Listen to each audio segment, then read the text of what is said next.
को पता है कि सबसे पहले जो हम प्रोटेस्ट पे आए थे जंतर मंतर पे, वो जनवरी में आए थे। और उस प्रोटेस्ट की जो परमिशन है वो बीजेपी के ही 2 लीडर्स ने ली थी। उसका प्रूफ है हमारे पास।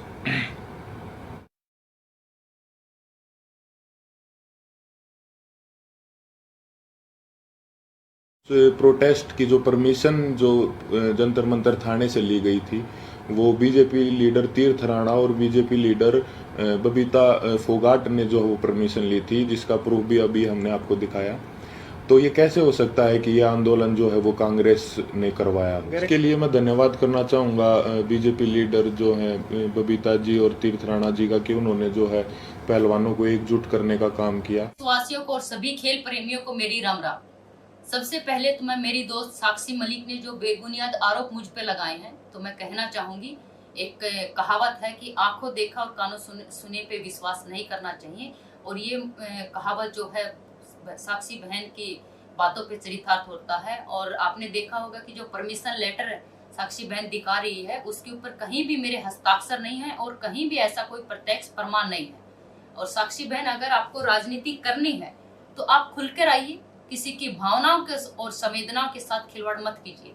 जैसे बहन अपनी वीडियो में कह रही है कि हमारे ऊपर राजनीतिक आरोप लग रहे हैं और दीपेंद्र हुड्डा का नाम लेकर हम पे आरोप लगाए जा रहे हैं, तो आज तक साक्षी बहन न तो किसी कांग्रेस पार्टी के किसी प्रवक्ता ने उसके ऊपर बयान दिया है और न ही कांग्रेस पार्टी के किसी नेता ने अपने बचाव में बयान दिया है।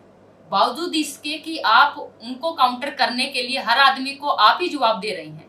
और मुझे तो समझ नहीं आ रहा कि आप पहलवानों की पक्ष की बात कर रहे हैं या कांग्रेस के प्रवक्ता के तौर पर आप बयान दे रहे हैं। और दीपेंद्र हुड्डा जी, जिस तरह से आप व्यवस्था में बैठे लोगों के ऊपर सवाल कर रहे हैं, तो तब आप कहाँ थे जब 2012 से लगातार हरियाणा कुश्ती संघ के 10 साल तक अध्यक्ष के पद पर बैठे थे? क्या कभी आपने कभी महिला पहलवानों की सूध ली?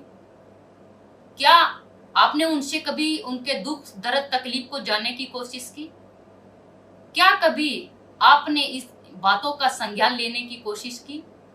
लेकिन साक्षी बहन जो है इस धरने को जो लीड कर रही थी, वह कांग्रेस की कठपुतली की तरह काम कर रही थी। उनका पूरा नियंत्रण जो है धरने के बैठे लोगों के ऊपर था। और एक मुहावरा और एक कहानी मुझे याद आ रहा है कि जैसे आपने सुना होगा कि जब कोई मिठाई जमीन पे गिर जाती है, तो आपने देखा होगा कि बहुत सारे कीड़े मकोड़े जो है अपने बिलों से निकल आते हैं।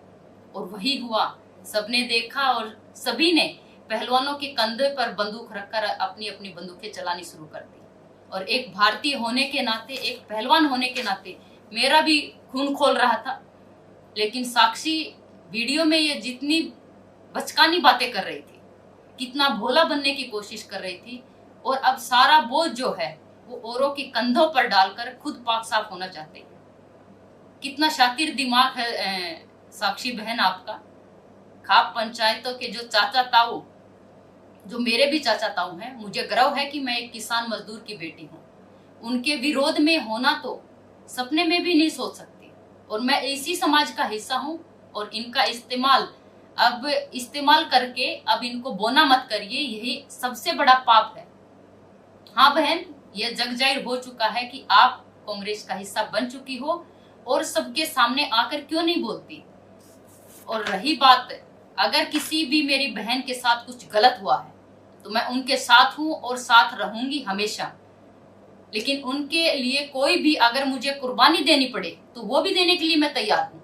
लेकिन बहन, न्याय प्रक्रिया पर मुझे पूरा विश्वास है और गलत को सजा मिलेगी।